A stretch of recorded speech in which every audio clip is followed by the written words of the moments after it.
gonna build their own runway though, ain't they? Who? FedEx? FedEx. I've been hearing that since I started there. It's in their 5 to 10 year plan, so we'll see. So Charlie wanted me to put together a little slideshow of what we would do if we got called out to the airport from here. Unfortunately, the chances of that happening are slim to none. Hell have to freeze. Yes, All hell will have to freeze over. Let's get to that point anyway. You got any toilet paper left? Yeah, no kidding. Because we have an emergency plan that gets revised every year, and it has the list of everybody that comes out there. The only person, or the only agency in Morgan County that comes to the airport during any of it is Brown, and they bring an ambulance. So. That's not true. I've had the engine up there before. Okay, or the engine. I don't know. Since I've been there, I've only seen the ambulance. Yeah, we've had both of them up there. So, I kind of just put this into more informational, and at the end of it, we'll go through, because we've called the airport out here twice that I know of for the tire fire and for the TNT fire. Just a little bit of information with that, so you don't destroy our trucks because they're expensive. I don't mind it, but my uppers don't like it. So, it's about 7,700 acres. It's all mainly part in Marion County and a little part in Hendricks County. We have 2 concourses, unlike the old terminal where there's 4 concourses. I'm not old enough to remember the old terminal. Most of you in here, all of you in here probably do remember the old terminal. Yes, right away I did. That's 40 gates connecting to 50 nonstop domestic international destinations and averaging 145 daily departures. The only international flight that we have right now is from Indy to Paris. Planes are very nice. Tickets are very expensive. Home to the second largest FedEx Express hub in the world, and eventually will be the largest because of the fact that Memphis is landlocked. They can't really expand more there. They can expand here at Indy though. 3 active runways. We have 2 parallel runways, and then 1432 in the back. So that's why you see 2-3 left, 5 right, 2-3 right, and 5 left. They're all based off of how they get the numbers for is which way they accomplish. Yeah. Try and spit it out. Control tower for planes is the second largest in the U.S. Supposed to be the first largest, but then they got worried that people were going to try to kill it, the entire tower like they did 9/11. They didn't want that. So it's only the second largest. 1 elevator, a lot of stairs. Elevator's gone out before. It's not fun climbing to the top because it's top and bottom. There's nothing in between. How many stories tall is it? Oh, hell. I don't know. A lot. I lost track whenever I was climbing it. They got a break room in the middle on the stairs to stop. No, it's all at the top. It's upturn. No, it's way higher than 4 stories. It's Maybe like 10 or 12, 10 stories, I think. I can't remember. I couldn't find it. All I know is they have a bathroom up there that's all windows, so you can sit there on the toilet while taking a dump and look out and see the entire airport, and no one can see you. It's very weird. Are you sure? And like that. Yeah, until a plane, Helicopter comes by. Yeah. Oh yeah. Why is that helicopter hovering? 2018, we had over 9 million passengers. So, in 2020, about half of those probably had the coronavirus. We have 5 solar farms on the airport. We don't use any of the solar power for ourselves. We sell it back to Indianapolis, which is a smart idea, I guess. We're a Index D airport, and to find that out is determined by the length of air carrier aircraft and the average daily departures of an air carrier aircraft. Cargo aircraft do not count for this index. Because if it did, we'd be an Index D, which is the highest index you can get because of FedEx. But they don't care about the 2 pilots in there and the shit ton of cargo. 340 foot. There you go, 340 foot, which is the tower.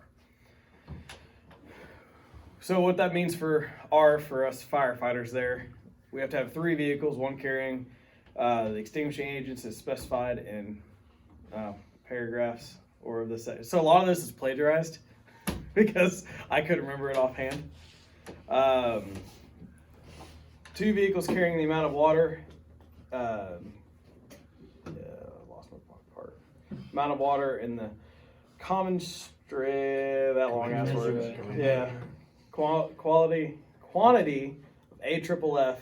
So the total quantity of water for foam production carried by all 3 vehicles is at least 4,000 gallons. We are way over that with the vehicles we have. I'll get to them, but we have enough to be over an index E. We do have 4 staging locations throughout the airport, 4 mutual aid emergencies. They're all marked staging 1, 3, 2, and 4, all in different areas. At each one of these staging areas, if you were ever to be called there, and you were somehow there, they have a nice yellow stand with a waterproof box on it. You open it, and it gives whoever the first arriving officer is everything he needs to be able to run that, because he will be the staging officer at that staging area. Fire station 1's right here. You can see it as you're leaving the airport. It's off to the right side. Fire station 2 is out in the middle of the airfield. You can pretty much see it from Civic Plaza if you're looking out there. Right now we have our big box truck sitting out there, so it's not hard to miss. But you can see it as you're taxiing around as well. And then our training area is somewhere. Station 2, the old station. Yes, it is 45 years old. Somewhere where it says 7700 West South Service Road, somewhere in there is where our training area is. Are both those stations staffed all the time? Yes. Which one you run? Depends. I've been back and forth. Yesterday I was at Station 2.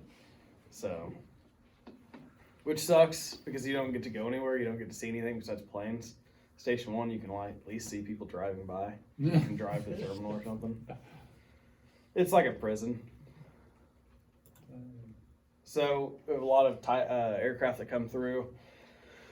Boeing, it ranges from 737s to 777s.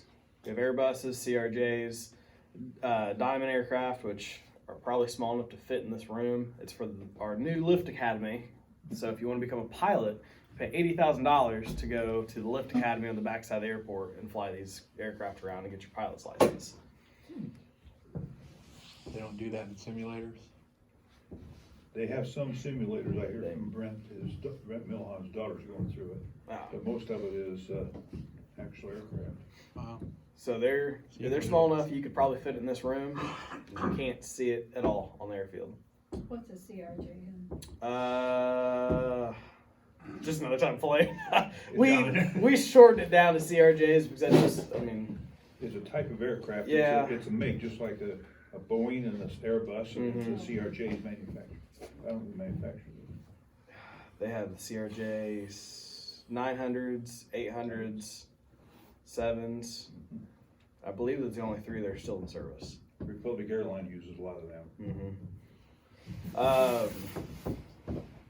We call the Lift Academy planes the little Mosquito Air Force, because out in the summertime you'll get about 6 or 7 of them taxiing all down, all together, and then they'll all take off one by one. They suck. Are they on their separate runways or separate areas? Nope. They have their own little ramp, and then they have to taxi all the way what runway they want to use. Tower's not happy about them being there because they put them in the very back of the airport, and the tower can't even see them. The tower's 300 some odd feet tall, and they can't see the back of the airport because of with these little aircraft. And then obviously we have multiple private aircraft. Best time to drive around and look is during like the Indy 500 or March Madness and stuff. We get a lot of people flying in for that. What's that? Yeah. So you won't see any of that not this year. Maybe next year. Try again next year. So a little bit about the fire department. It was established in 1946. Known at the time of Weircook Municipal Airport Fire Department. That's why the drive coming in now is Colonel H. Weircook Memorial Drive. It's very long and very long-winded.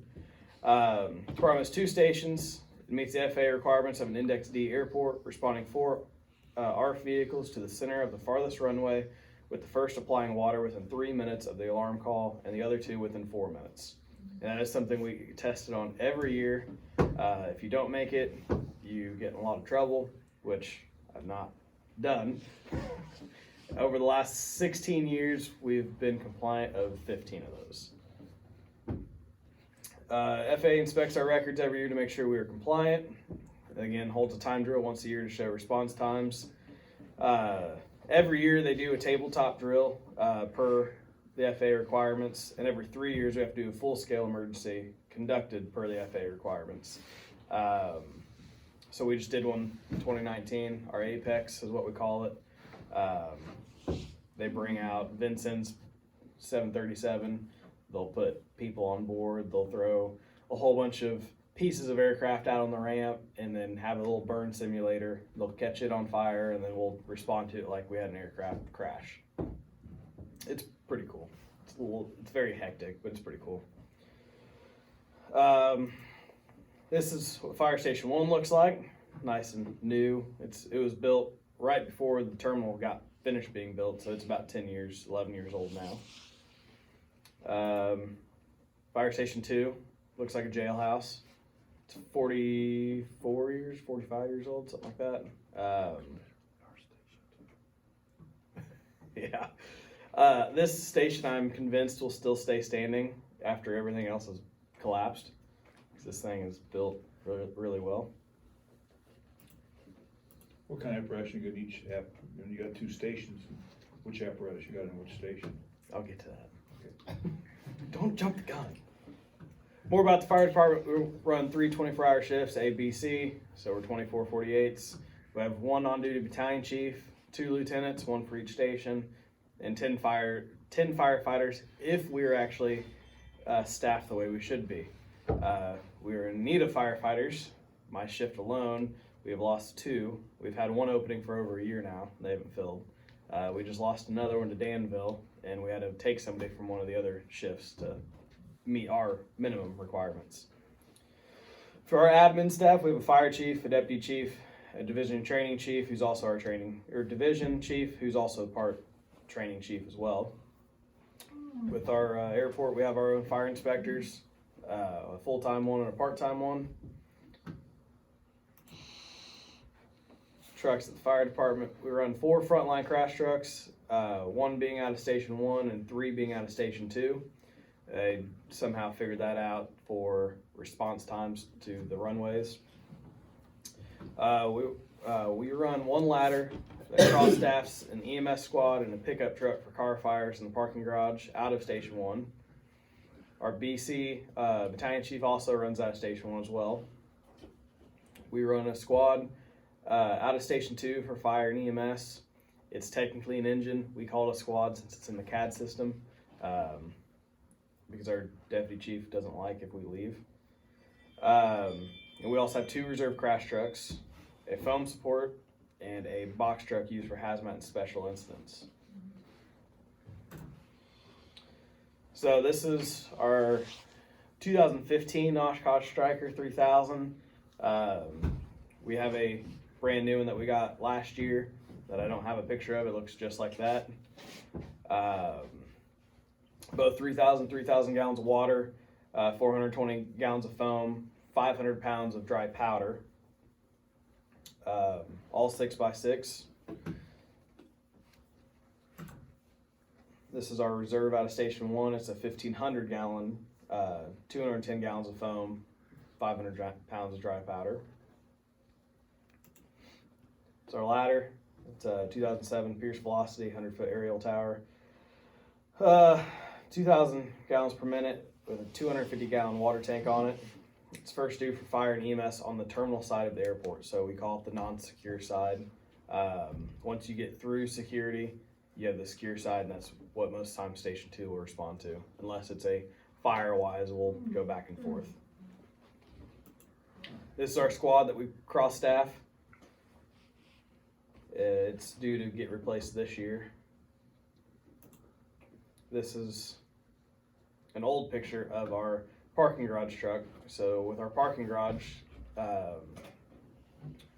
instead of having to carry all the hose and everything up there, we designed this pickup truck to be able to drive to the fire floor.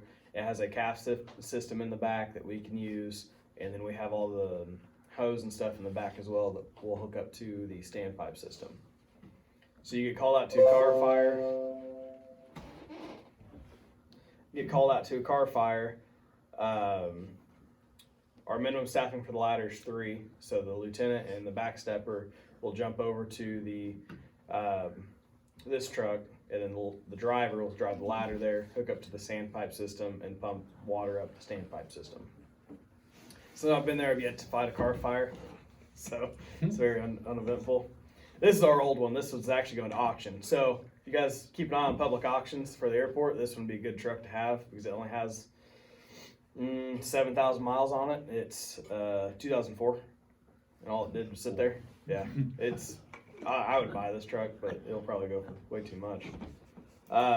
This is actually, or it was our battalion vehicle. Now it's our old battalion vehicle in the new parking garage truck because they. Our ongoing joke is they had to rotate the tires on the battalion vehicle, so they bought a new one. Yeah, what's wrong with that? Nothing. Other than one battalion chief smoked a deer in it and destroyed the front of it. This is our battalion vehicle. It has everything in the back for incident command, large scale incidents. He has 3 totes in the back full of like incident commander vests and all the stuff that he can do the NIMS incident command system with. This is a 999. This is our 4,500 gallon crash truck. It is by far the best crash truck that we have. It's an 8x8. Drives like a Cadillac. It's amazing. 4,500 gallons of water. That's not right. It has more than 300 gallons of foam. It has 640 gallons of foam on there. And 500 pounds of purple K, which is our dry powder. On the front of it, I don't know if you can really tell, but that bumper turret there, we call that the a hydrochem turret. So it will shoot out water, foam, and the dry powder. So dry powder will come out the middle, water foam will fog around it. It's a nice little setup that we have on most of our crash trucks. How long is that? How long is it? I had to know that to get cleared on it. I don't have to know it to get recertified on it. What? What? Did you say front to back? Keep going, keep rolling, keep going. I want to say it's 30 feet, 40 feet, something like that. I mean, it's- Station up on the hill. No, it would not. Are you talking about the nozzle or Trucks the we got truck? up there now. Oh, the barely. truck, truck. How long It's is a the truck. I thought she was talking about the nozzle. Who got the privilege to name all the trucks? So the I noticed all of them deputy have chief those. named all of them. They're 30. We just act like those aren't there. He named one the Super Soaker, I saw and that. Super Soaker actually saw that and complained about it, so they had to take it off. Really? Yeah, it was great. Beastmaster. Yes, the Beastmaster. This is one of our other crash trucks that we run front line. It's a 3,000 gallon as well. It has the HRET system on it, as well as the other 2 newer ones. It's a high extendable reach turret, and they all have piercing nozzles on them. So the piercing nozzles will pierce into the side of an aircraft, and we can flow water out of it. We can also take the tip off of it and hook an 1 3/4 line up to it as well, and they will reach 65 feet in the air. About how far off the ground are the planes to the belly section from It depends on the aircraft, and it depends on if they have their landing gear down or if they don't have their landing gear down. Yeah.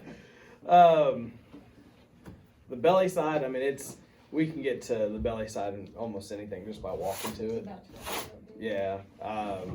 We're more worried about the top side of it or the top of the windows where the passengers are, because that's the only, right above the windows are the only places we can pierce with the piercing nozzle.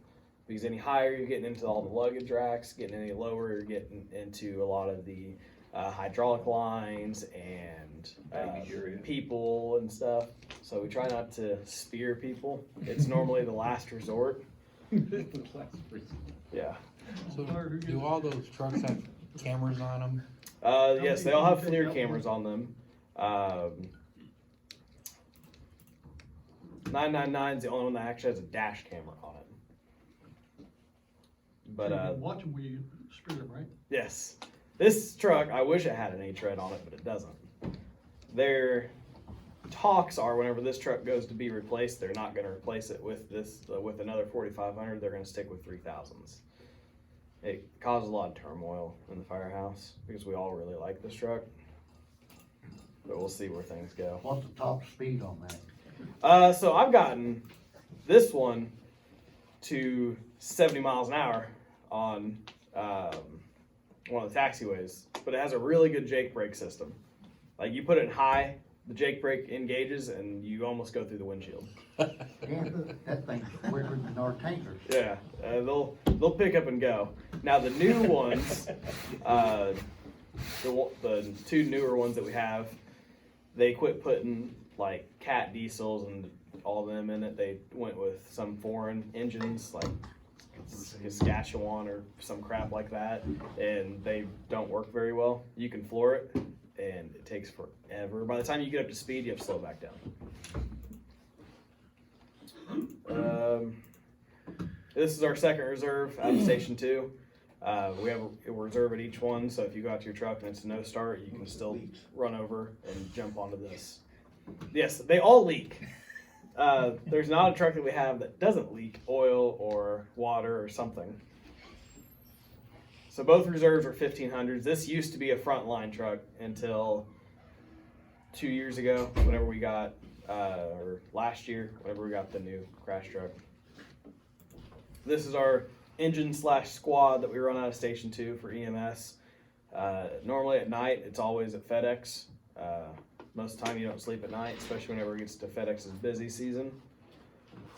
Is that just Is it because on of standby, or you calls? actually have that many runs?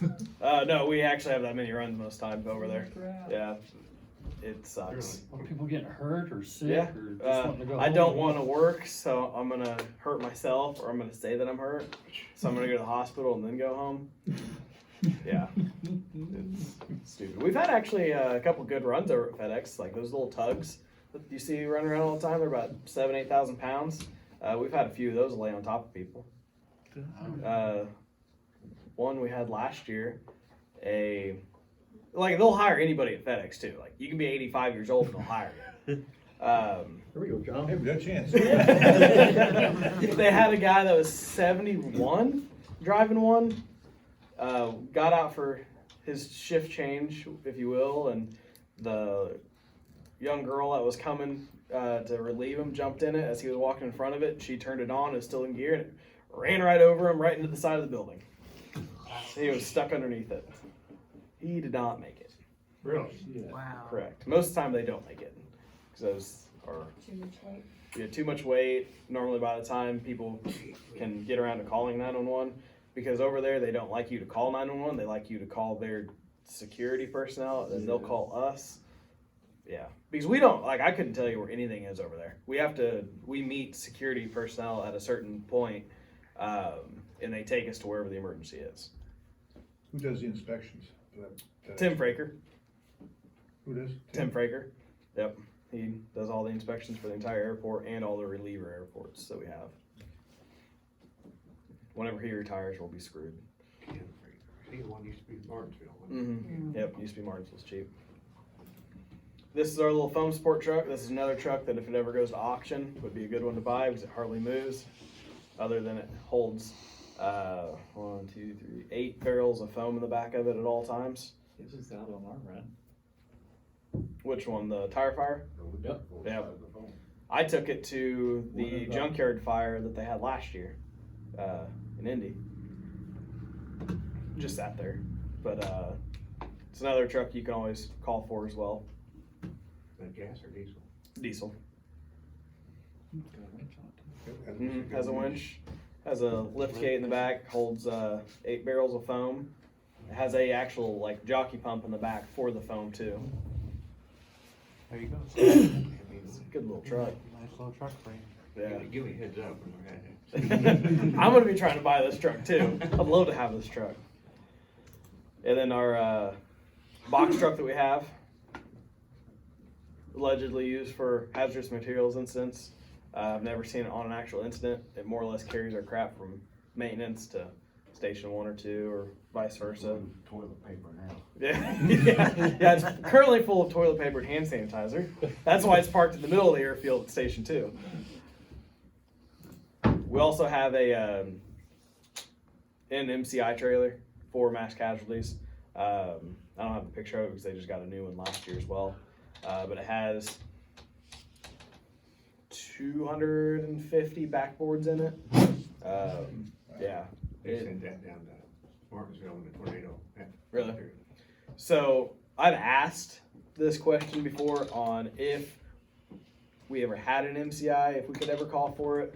I was told yes, and I was also told no, because there's other MCI trailers around, like the city of Indianapolis has one, or IEMS or one of them two has one.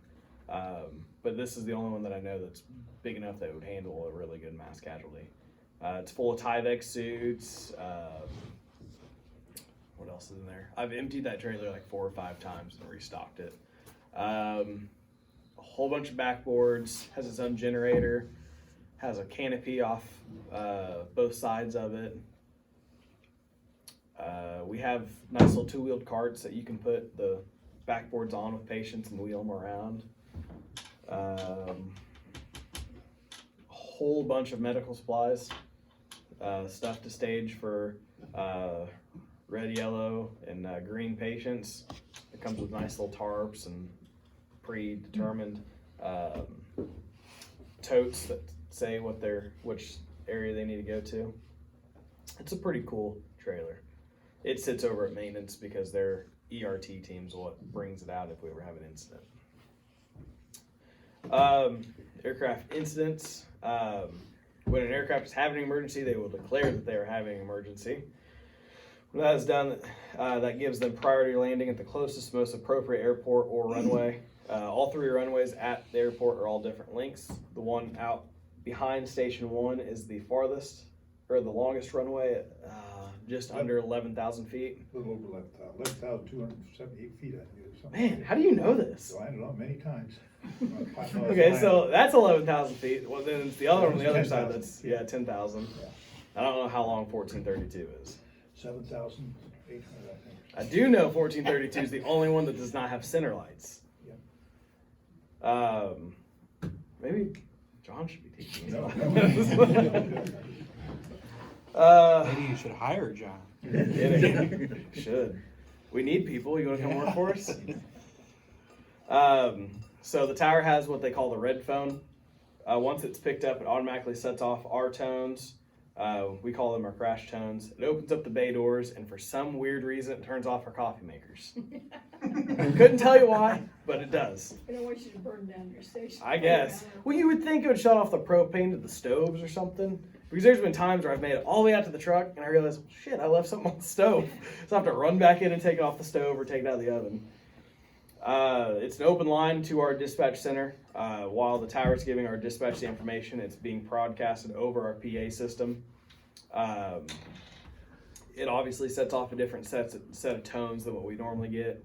It has different, we actually have lights that go on for it as well. In the bunk room at Station 2, it turns on every single light in the bunk room. So all like these lights will just kick on like that. Middle of the night, kick on. Blinded. Yeah. And normally they'll kick on like a middle second before the tones go off. So you know it's coming. Yeah. And it sucks in the wintertime whenever you get a crash run, because by the time you make it downstairs to the bay and in your truck, the doors have already been open and all that nice cold breeze from the wintertime is blowing in. So dispatch will put all the information into a run system, and then they'll actually finally dispatch us out. Normally by the time we're sitting there waiting for the aircraft out on the taxiway. Okay. If it's just say a medical emergency, does everything still? Nope. Well, I say no, but a couple shifts ago, they pulled the crash phone for a medical emergency. I'm out on the taxiway setting up for it, and they're like, "Oh yeah, this is a medical emergency." So Oh, you kinda- don't need me out here. I'm in a crash truck. It kinda depends how It depends they on. declare the, Yeah, they're supposed to pick up the actual like legit phone and call our dispatch center if it's a medical emergency, but they don't always do that. Or sometimes they'll knock the red phone off the Oh, no. hanger in the middle of the night. That's Just the way fun you- too, because you'll hear it go off and then no one will say anything.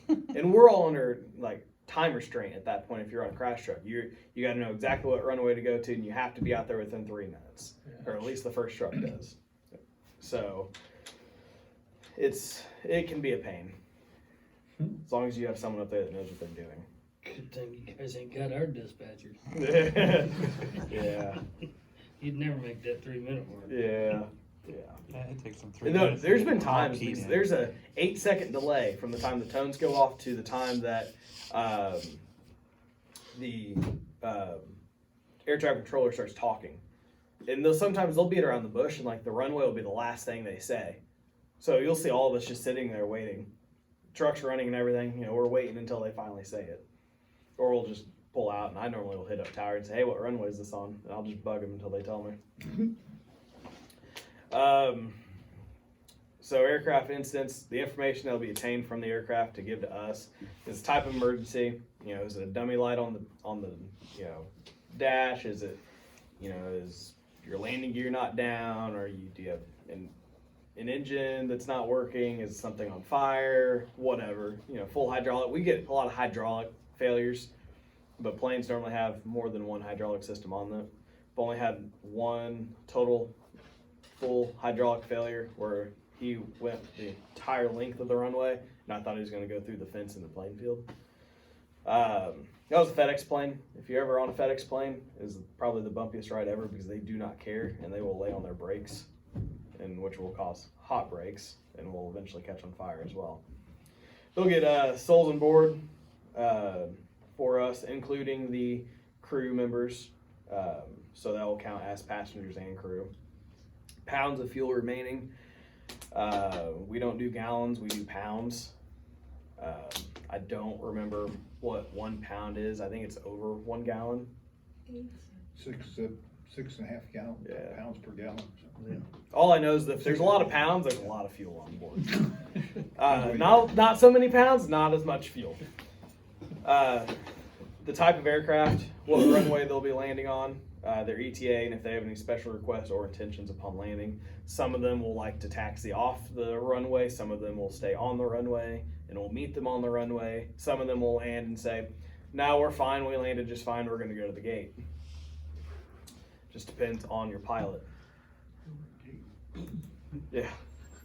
Would Brooklyn get called to the airport? Short answer is no. There's always that possibility, but truth be told, it may be called for tankers if an incident ever happens and the plane goes down where there are no hydrants or the city has no water for some reason. You always see people or planes crash at airports sometimes. Most of the time they don't crash at airports. They'll crash out in the middle of the field or whatever. So there's always that possibility. I can't tell you that it won't happen, but I can tell you that 9 times out of 10 it won't happen. But what if one crashes out in this area? Of course, they come over. So Right. if one crashes out here, does the airport come? So we'll obviously know if one crashes out here because our tower. He'll be here first. No, we'll obviously probably be the With last everybody ones else. to be called. That's normally how it goes. But Unless it's in District 5, then we won't get called. yeah, it just if it crashes out here, obviously make sure dispatch knows. They're gonna, if the airport doesn't already know, they're gonna get a hold of the airport and let them know. We may send a crash truck out or 2, but you'll most likely get an admin staff out here to help run the scene. Because if you get a 737 out here with 200 some odd passengers on it, there's a lot of dead bodies, a lot of stuff you have to do, especially out here, middle of the field, out in the middle of the woods. You have to keep the coyotes away from them whenever it turns to night and stuff. I mean, it is a 223 doesn't it? Yeah, exactly. And they've done that in the past. Whenever the plane crashed in Roselawn, That's what they had to do. They had to place people every so often, or like every so far away from each other with guns to keep the coyotes away. Someone's getting run.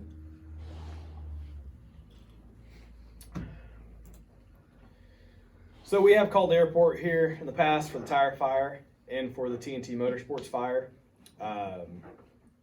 Pretty much to call the airport, IC needs to hit up Morgan County, request whatever they need, crash truck, the foam support truck, or our ladder. I always throw the ladder in there whenever I tell people to call for mutual aid because we never get out and do anything. No one ever calls for us. So, Morgan County will end up calling the airport dispatch because we have our own dispatch center at the airport. Relay all the information that you guys are asking for, and they will call our on-duty battalion chief and ask them if whatever truck we're asking for is available or if we have the staffing for it. Tell you right now, you will always get a crash truck unless you have a battalion chief who does not want to send one out, or if we're already on a run with the crash truck. And then if the truck's available, they'll go and dispatch it out, and they'll let you guys know that we've been dispatched. One thing to keep in mind too, if you guys are ever pumping water to a crash truck, do not pump over 80 psi, because that is all of our interior pipes in the trucks can hold is 80 psi. That's why you got leakage. Exactly. So Now, will they send will they send reserves out? So our mutual aid crash truck, 9 times out of 10 is the crash truck out of Station 1. So 990. That picture I showed you, however far back it was. That one. This one is the one you will get 9 times out of 10 as a mutual aid truck. This truck's seen more fire than any other truck that I've seen there. It's went over Hendricks County for fires. It's been in Indy for fires. It's been a great township for It's been a great township. It's been here. Actually, that was the one here in Gregg Township was our older one. It looked more like 991, I think, because I found pictures of it one day on our computers there. But no, this is the mutual aid truck you'll get. So you'll get 3,000 gallons of water, 420 gallons of foam, and 500 pounds of dry powder, all at your disposal. So, and if you need more foam than that, they'll probably send the foam support with it. That's what I ended up having to do. What's the staffing level on that? So if you are to call for a crash truck, you will get the driver, and then you'll get whoever is the officer that day or acting officer that day at Station 1. So you'll get a lieutenant that's off the ladder, or whoever's right out lieutenant, you'll get that person. Two people in? Yeah, you'll get 2 people. And then a battalion chief. No, you won't even get a battailion chief. Battalion chief will stay there. And Well, those 2 times they came out here, they had a battalion buggy. Well, they probably had. Buggy with. If it's during the weekday, you will get our deputy chief that'll come out. Most of the time does more harm than good. But no, you'll most likely get 2 people in the truck, and then depending on where it's at, you'll either get our deputy chief or our training chief, and if they're around, they like to go on those. Yeah, we had the train fire in Avon too. It went on. But it also has the piercing nozzle capability, and I think that's what Gregg Township ended up using. Yeah. Was piercing the road.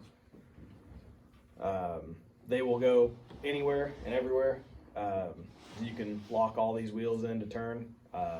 I've not personally seen it, but I've been told that they've had these things buried up to the axles, and they will still keep going. So I've taken this one off-roading, but it was dry out. They wouldn't let me do it whenever it wasn't dry. So, and probably because it was plain view of the terminal. So it'd be bad to get a crash truck stuck in plain view of the terminal and in front of our director of the airport. Any questions? What kind of radios you have on board? Did you communicate with us locally if you should come out? So we do have 800s. We'll just have to change over to Morgan County zone, because we all have zones on there. We actually have our own zone for the airport, but we'll just change over to the zone, and then we can still talk to you guys. And then we have our ground radio we use to talk to our control tower. Ground control. Mm-hmm. Major Tom? Do you have Wayne or Decatur come up there a lot on the run, on the property?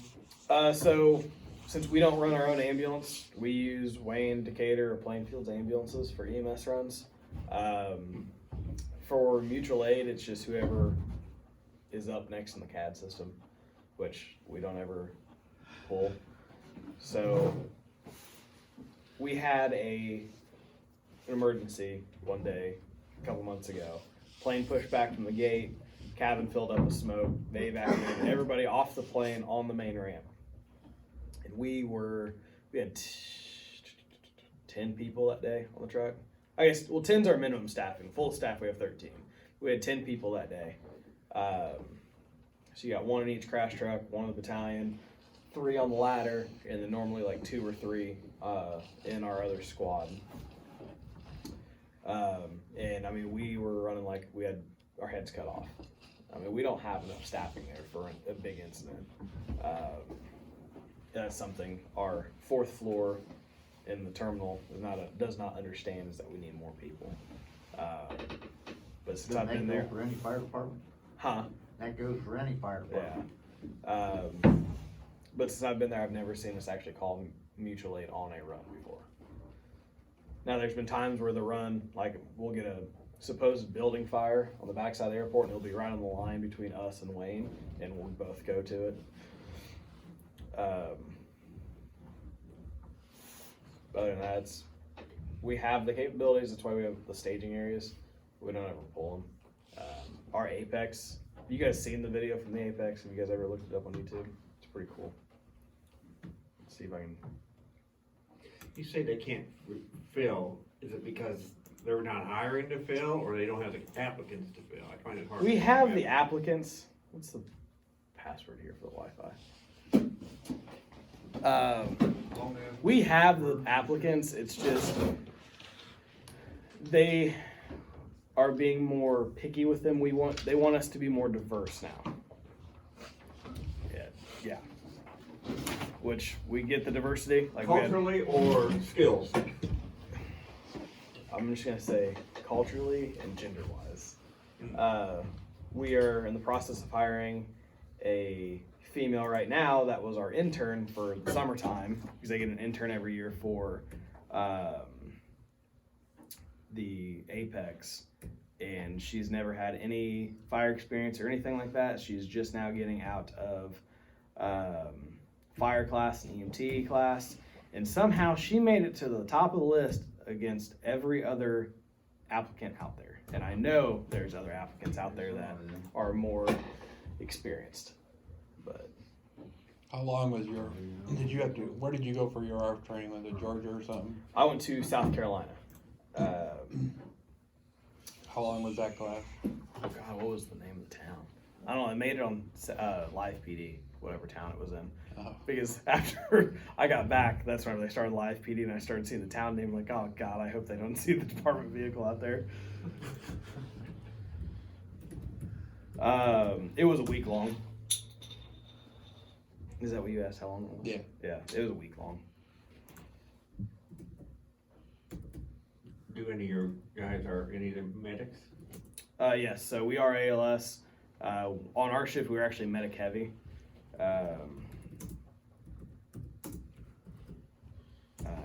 Because our battalion chief's also a medic.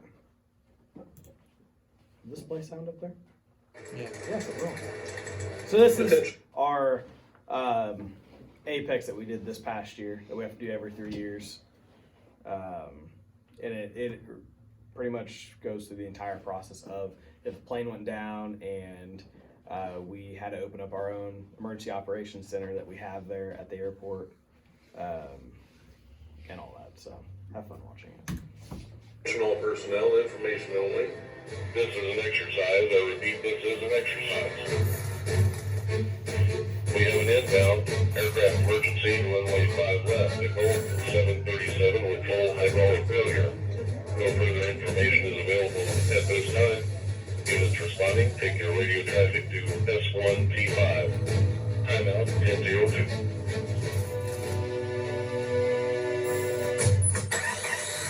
So that is by far the funniest thing I think in this video. I released the parking brake and they use a car starting sound. Truck's already started and all that. I release the parking brake, they do the car starting sound. We have large fire on one part of the aircraft. We have several blaze on the outside of the other aircraft. There has been a crash on the postal ramp. All of the airport fire apparatus converged to the scene. We have Derek Wilson. Yes. Will be ours. Are you kidding Yes, me? so Derek Wilson is on C shift. Are you kidding? Yes. No, that's not my question. What's your question? Said by FAA rules, you had to have water on in what, 3 minutes or 4 minutes? 3. 3. Dispatch at 10:02, in that video, you were still pulling out at 10:05. Yeah. So, you already fucked up. Yeah, I don't know. Well, so they actually had us staging on the taxiway like we normally would for a plane emergency. So we staged there, and allegedly the plane came in, crashed, and flipped multiple times, broke apart, and then we finally went out to it. Yeah. Just for the reason you were late. phone the rumble? Yeah, oh, they would be mad. But yes, that is Derek Wilson. And He's, now as those units he's a Marion County coroner too now. I thought he was Whiteland, New Whiteland or something. He was. Anybody can be a coroner. Yeah. So are rolling out to their staging locations. The fire department's role in the exercise. Oh, his job is coming open too in May. If anyone wants to be the fire chief. It will respond like we normally retires in do. May. We stand by on the runway when we know they're coming in, and we spread our equipment out down the runway. Respond units, take your aircraft set up for the fire, 995, 994. Essentially, this aircraft is broken up. It looks like they have the fire controlled over at the fire trainer, 3 ARF trucks over there, and a couple structural trucks. At least 2, if not 3, on the aircraft piece over here by the victims protecting them. Those people are in the most danger at that point. We need to get them out of that situation. We make this as serious as we can and as realistic as we can. We take it very seriously, so we have a plan that dictates how we respond and manage resources in the event we have an emergency here on the airport.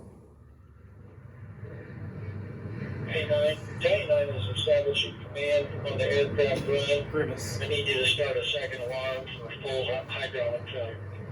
Understand, we'll start a second alarm, full hydraulic failure. The incident commanders determined, due to the I really nature wish I of could the see the rest of emergency this video because it hydraulic shows failure, how I that put out he the fire wants to really pull well. A second alarm, which is going to bring more I hadn't mutual even aid seen that partners part of in, the get video. them on the road, and he's assigned them to go to staging area 3. We have several staging areas around the airport. Those mutual aid companies go there, and then there's instructions and a staging officer there to give them further instruction to get into the airport. Police will meet at that location as well, and they'll start bringing the mutual aid partners onto the airfield. State police, city police, Marion County Sheriff, already in our emergency plan have assigned intersections. They know where to dispatch their units to. Their units will respond to those key intersections and locations on the interstate, secure that, and help us out directing traffic into the airport. Ideally, what we would be doing is we would be splitting our crews, half to go in the aircraft to take care of any situations in there, get those people off, start corralling them off, and then half to treat the patients on the ground. Somehow it cut off all their limbs.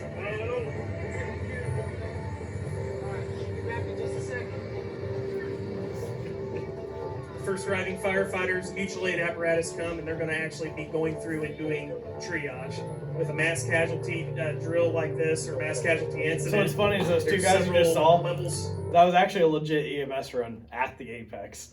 Somehow they got video of that.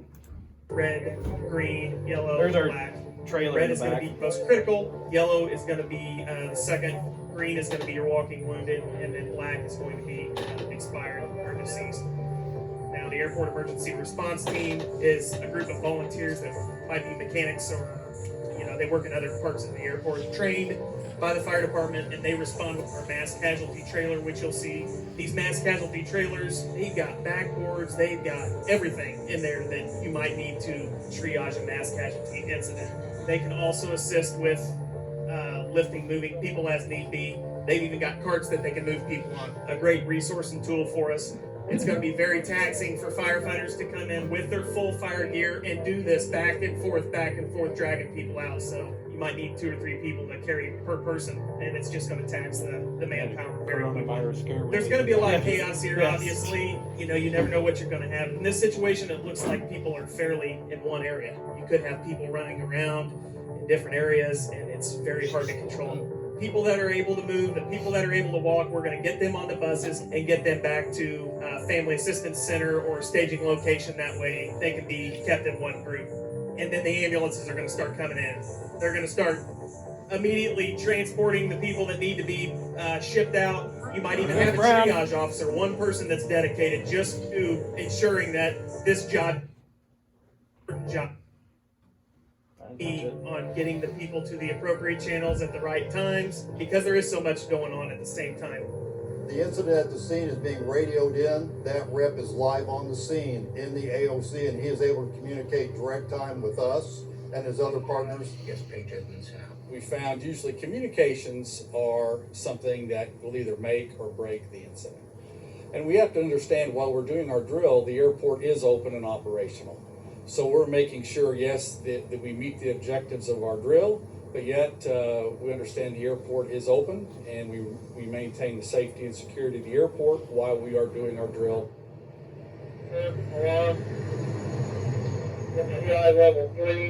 Battalion 9, who's the commander of this incident, has determined he needs a level 3 mass casualty, 3rd alarm, which is essentially going to bring the world. I mean, it's going to bring everybody and their brother out here. 3 to 4 counties if we need to get that many ambulances in. We more or less there's a lot pull of from things Marion behind County the scenes that we're not seeing that's going on right now at this time. It takes a coordinated effort from a lot of other resources, not just within the IAA, but agencies outside the IAA, the mutual aid responders that we would rely on heavily to come out and support an operation of this magnitude. And in my opinion, the Red Cross provides that additional conduit to ensure that folks aren't left behind. Lifeline will be contacting you on HMA 4. Our partners from Lifeline Helicopter may be used to fly physicians to the scene. There's going to be so much traffic and things like that. It's easier to fly the physicians, surgeons, things like that to the scene. Then they'll be brought in and escorted by police or airport operations.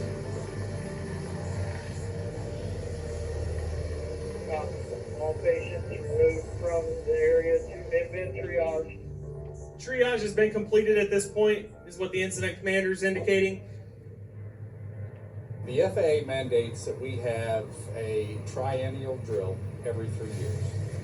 Our last drill was in 2016, so that puts us on schedule for a live drill this year. Although this compressed exercise will only take a few hours today, in reality, in a real situation, we could expect to spend days here. Fortunately, events like this are low frequency events. So anything that's low frequency but has a high risk, it's important for you to periodically walk through them. This particular emergency response is going to test every phase of our operations, from our boots on the ground, the men and women that are out here providing the initial response to those emergencies, to the other support functions that you don't see on the scene. We need to exercise those things that you don't do very often. So when it's time for you to do them, do it when it's not an emergency, so when the emergency arises, that muscle memory kicks in and you're able to execute as though you didn't have the added burden of stress of the emergency itself. You will not see Brooklyn in this list of assisting agencies. So the Apex is nice. Wait a minute. You're right, you won't see Brooklyn. How many Brooklyn people are on Brown? Yeah. But you do see it. Yeah, that too. So let's back up a little bit. Yeah, okay, so you'll see some Brooklyn personnel, just not Brooklyn's name. Yeah, you won't see the truck. So the Apex is nice. The only bad part about it is all 3 shifts are there for the Apex. So it makes it look like we know what we're doing with the amount of people that we have, but in reality we don't know what we're doing, and we have a very short amount of people. Is there really realistic as to how many of you guys will be there to respond? Very few. You'll have, 1 on each crash truck. And then between 5 and 6 others that will actually be able to get out and walk around, and that's it. If there really was a big What? incident, you guys that are off duty, would you guys get called in? Yeah, so they would do a recall, and we would either get a phone call or a text saying, hey, there's been an aircraft crash, we need you to come back in. And so we would just come all the way back in. Our furthest person that drives is an hour and a half, hour and 45 minutes. The guy who drove the longest just retired. He drove 3 hours. He was from Huntington. Yeah. He drove 3 hours every third day for 21 years, something like that. Yeah. Why? You discussed most of the Indianapolis International. What about Mount Comfort and the others? So we Part of that organization. we don't owe them. We own them. Yes. We own all the reliever airports around, even the heliport downtown. But we do not do anything with them fire-wise, really.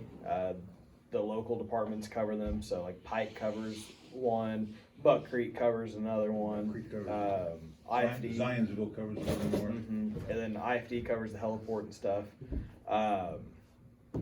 We were there as a lending hand if they need it. So whenever Buck Creek had their plane crash last year, I think it was last year, plane that went up and went like that into the field, we sent our admin staff out there after the fire was out and stuff, and went and helped them with setting everything up, waiting for the FAA to show up and the NTSB and all that. What's the name of the little airport that's off of 34th, west of the interstate? Eagle Creek. 34th to 30s. Yeah, I believe that one's Eagle Creek. Eagle Creek. Yeah. They're on 38th Street. Yeah. So there's quite a bit. So they have Mooresville Fire Department on here, Yeah, I but they were a no-show. So they got yanked from our emergency plan. Really? Yeah. So they're not even our emergency plan Probably in anymore. 200 Meadow Lakes Drive. Probably. Yeah. Brown showed up. We were waiting for Mooresville, and they never showed. They knew about it and everything, and they just never showed. What do they have far out like Fisher's all in? Just it's in the CAD system. So I mean, it'll start pulling ambulance after ambulance. It'll just work its way up. In One year they decided to do this to a full enough extent where they would tax the hospitals as well. So they would start sending all these ambulances to hospitals, and like they were pulling ambulances from like Carmel and more north of Carmel and stuff, and like they finally like, okay, we have to give because there's no more ambulances available in the central Indiana. So So they could transport people down to St. Francis. So you'll most likely get people going to Methodist, Neskenazi, IU West, Community South, St. Francis South, St. Francis Mooresville. Is your buddy's ambulance on the list? Whose? Donnie's? Donnie's. No. That's for Kenny. You didn't even hear it. They're not on it? Nope, they're not on it. If they were on it and you guys weren't, there'd be an issue. But yeah, that is what we do every 3 years. And if you ever want to play victim, they'll always take volunteers. They'll dress you up like you've been dead or dying and lay out on hot tarmac all day. You would get a meal? Yes, you do get fed. Free food, a lot of water, manhandled by people. I got lucky for some weird reason. This was my first Apex and they had me driving a crash truck. I thought I'd be hauling dead bodies around, but I wasn't. So the hardest part of my job was flip this switch, and adjust the air conditioning. That was the hardest part of my job. Never had to get out. Exactly. Well, I got out and socialized and stuff, but any other questions about the airport and what we do there? Thank you for bringing it down. Hey, no problem.